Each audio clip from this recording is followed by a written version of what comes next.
ধরুন আপনি কানাডায় স্টুডেন্ট ভিসার জন্য অ্যাপ্লাই করে বসে আছেন। ইয়েস নো কোনো ডিসিশনই আসছে না। আর ওইদিকে আপনার ক্লাস শুরু হতে যাচ্ছে কয়েকদিন পরেই। আপনি কি করবেন ভেবেই পাচ্ছেন না। এরকম সিচুয়েশনে কিন্তু অনেক স্টুডেন্টই পড়ে।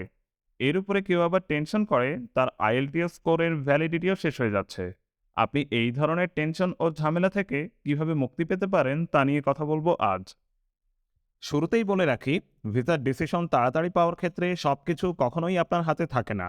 বিভিন্ন কারণে, যেমন এখনকার রিসেন্ট স্ট্রাইক বা আগে কোভিডের কারণে ভিসার ডিসিশন আসতে অনেকেরই লেট হচ্ছে বা হয়েছে। তবে আপনার হাতে যা যা করার আছে, অর্থাৎ কানাডাতে পড়তে যাওয়ার আগে যে কয়টি স্টেপ বাই স্টেপ প্রিপারেশন রয়েছে, সেটি সুন্দরভাবে প্ল্যান অনুযায়ী করে একটি সুনির্দিষ্ট টাইম ফ্রেমের মধ্যে যদি যথার্থভাবে এক্সিকিউট করতে পারেন, তবে আপনি এই ডিসিশন লেট হওয়ার বিষয়টা অনেকটাই মিনিমাইজ করতে পারবেন। তাহলে চলুন দেখে নেই কিভাবে, কোন প্ল্যানে এবং একটি এফেক্টিভ সময়সীমাকে কেন্দ্র করে আপনি কিভাবে ভিসার ডিসিশনের জন্য ওয়েটিং টাইমটা কমাতে পারেন। আপনি কোনো ইনস্টিটিউশনে অ্যাপ্লাই করার ২-৩ মাস আগেই চেষ্টা করবেন আপনার ব্যাংকে প্রয়োজনীয় টাকাটা রাখতে। আর এই প্রয়োজনীয় টাকার পরিমাণটা হচ্ছে আপনার ১ বছরের টিউশন ফি ও ১ বছরের লিভিং কস্ট যোগ করলে যা হয় সেটা। এখন হয়তো আপনার মনে একটি প্রশ্ন ঘুরপাক খাচ্ছে যে, আমি তো কোন ইউনিভার্সিটিতে অ্যাপ্লাই করব সেটাই জানি না। তাহলে ব্যাংকে রাখার জন্য টাকার পরিমাণ নির্ধারণ করব কিভাবে? আমি সেটিরও উত্তর দিচ্ছি। এক্ষেত্রে এই টাকার অঙ্কটি জানার জন্য আপনাকে অ্যাপ্লাই করার কয়েক মাস আগে থেকেই ইনস্টিটিউট সার্চ করতে হবে। আপনার পছন্দের প্রোগ্রামের ইয়ারলি টিউশন ফিস এবং ওখানকার লিভিং কস্টের ব্যাপারে আইডিয়া নিয়ে একটি রাফ এস্টিমেট করতে হবে এবং সেই অনুযায়ী ব্যাংকে টাকা রাখতে হবে। এই টাকাটা ম্যাচিউর হওয়ার পরেই আপনি ভিসার জন্য অ্যাপ্লাই করতে পারবেন। সিঙ্গাপুরে অবস্থিত ক্যানাডিয়ান হাই কমিশনের ইনস্ট্রাকশন অনুযায়ী আপনার লাস্ট ৬ মাসের ব্যাংক স্টেটমেন্ট সাবমিট করতে হবে। অর্থাৎ ব্যাংকে ৬ মাস ধরে এই টাকাটা থাকতে হবে। তবে অনেকেই ৪ মাসের ব্যাংক স্টেটমেন্ট দেখিয়েও ভিসা পেয়েছে। তো এখানে একটি বিষয় ক্লিয়ার হয়ে যাচ্ছে যে, যদি আপনি অ্যাপ্লাই করার আগেই টাকা ব্যাংকে রাখতে পারেন, তাহলে এই টাইম ফ্রেম অনুযায়ী আপনার অ্যাপ্লাই করা ইনস্টিটিউশন থেকে অফার লেটার আসার সাথে সাথেই আপনি স্টাডি পারমিটের জন্য অ্যাপ্লাই করে দিতে পারবেন। সেক্ষেত্রে অনাকাঙ্ক্ষিত ভিসা ডিলের সম্ভাবনা একেবারেই কমে যায়। বেশিরভাগ ক্ষেত্রেই দেখা যায় কোনো সেশন শুরুর ১১ মাস আগে অ্যাডমিশন পোর্টাল ওপেন হয়।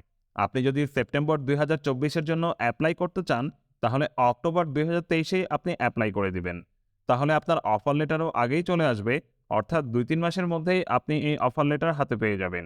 আর প্রথম দিকে অ্যাপ্লাই করার সবচেয়ে বড় সুবিধা হলো আগেই অ্যাডমিশন কনফার্ম করে ভিসার জন্য অ্যাপ্লাই করতে পারবেন।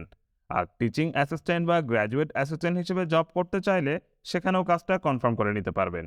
এছাড়া কিছু স্কলারশিপ থাকে যেগুলো ডেডলাইন আগেই শেষ হয়ে যায়। আপনি কোনো প্রেশার ছাড়াই সেগুলোতেও অ্যাপ্লাই করতে পারবেন।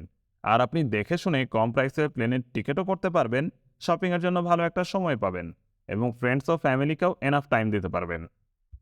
ভিসার অ্যাপ্লিকেশনের জন্য যেসব ডকুমেন্টস লাগবে সেগুলো আগে থেকেই জেনে জোগাড় করে রাখলে আপনি লেটার অফ অ্যাকসেপ্টেন্স পাওয়ার পরপরই স্টাডি পারমিট ভিসার জন্য অ্যাপ্লাই করতে পারবেন। আপনি যে টাকাটা ব্যাংকে দেখাবেন, সেই টাকার সোর্স যে লেজিট তা আপনাকে প্রমাণ করতে হবে। এই প্রমাণের জন্য কোন ক্ষেত্রে কী লাগবে সে ব্যাপারে আমার চ্যানেলেই একটা ডিটেইলড ভিডিও আছে, চাইলে দেখে নিতে পারেন। এছাড়াও স্পন্সরের documents, police clearance, CA evaluation সহ প্রয়োজনীয় সব ডকুমেন্টস ও এক্সপ্লেনেশন আগে থেকেই রেডি করে রাখতে পারেন। অনেক সময় দেখা যায় আপনার প্যারেন্টস, স্পাউস বা যিনি স্পন্সর করছেন তাদের নামের স্পেলিং প্রয়োজনীয় ডকুমেন্টসে ভুল থাকে, অথবা অন্য আরও অনেক তথ্যজনিত জটিলতা দেখা যায়, যা আগে থেকেই দেখে ঠিক করে রাখতে পারেন। নয়তো পরবর্তীতে এসব কারণে অযথা সময় নষ্ট হয়। এছাড়া আপনার পাসপোর্টের মেয়াদ যদি শেষের পথে হয়, তবে সেটিও রিনিউ করে রাখবেন। আপনি যদি মেডিকেল না করে ভিসার জন্য অ্যাপ্লাই করেন, তখন ভিসা অফিসার আপনার ফাইল চেক করে মেডিকেলের জন্য আপনাকে চিঠি দিবে। তারপরে ডেজিগনেটেড সেন্টারে অ্যাপয়েন্টমেন্ট নিয়ে মেডিকেল ডান করে সাবমিট করতে বেশ কিছু সময় নষ্ট হয়। আপনি মেডিকেল করে ভিসা অ্যাপ্লিকেশন সাবমিট করে এই সময়টা বাঁচাতে পারেন। মেডিকেল ১ বছরের জন্য ভ্যালিড থাকে, তাই আপনি একবার মেডিকেল করলে আগামী ১ বছর পর্যন্ত আর মেডিকেল করতে হবে না। আপনি স্পাউস সহ অ্যাপ্লাই না করলে ভিসা অফিসার জানতে চাবে আপনার স্পাউস কেন আপনার সাথে কানাডা আসছে না। ভিসার ফর্মে আপনাকে ম্যারিটাল স্ট্যাটাস লিখতে হবে এবং এটা আপনি হাইড করতে পারবেন না।